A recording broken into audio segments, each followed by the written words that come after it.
Alicia, there's nothing more precious than getting a gift from your child that they made with their own little hands. So I'm excited about the Mother's Day project. What supplies do we need for it? Well, today we're going to make some button flowers. Okay. Okay, so we're going to use a couple of different supplies to put this together. First and foremost, buttons. Okay. Plastic buttons in different shapes, you can see here. We're going to use some foam pre-cut shapes in flowers, also in the foam glitter.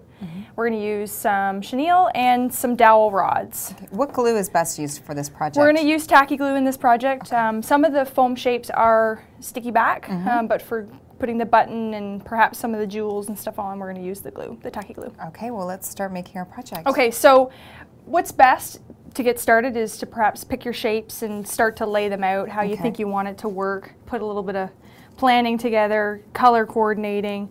So I've done a couple here that I'd like to put together. I've used a button and then overlaid it with a jewel. In this case, I'm just going to use one button. You can be creative and do whatever you want to do. If you want to make a bigger flower, you can use your foam shapes and cut your own size first and then incorporate some of the pre-cuts.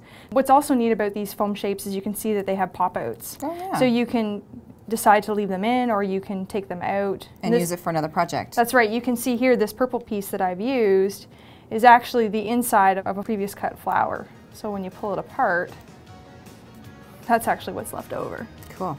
Okay? And this is typical stuff that we would already have in our craft box too. That's right.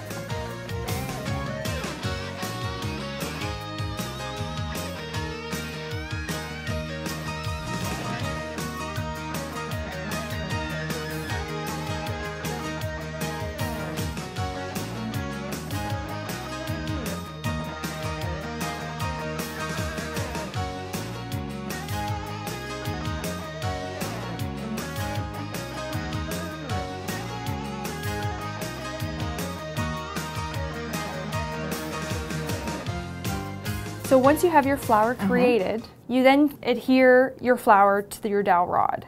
Now you can do a couple different things here. You can do one flower per dowel rod. You could do two. You could do three.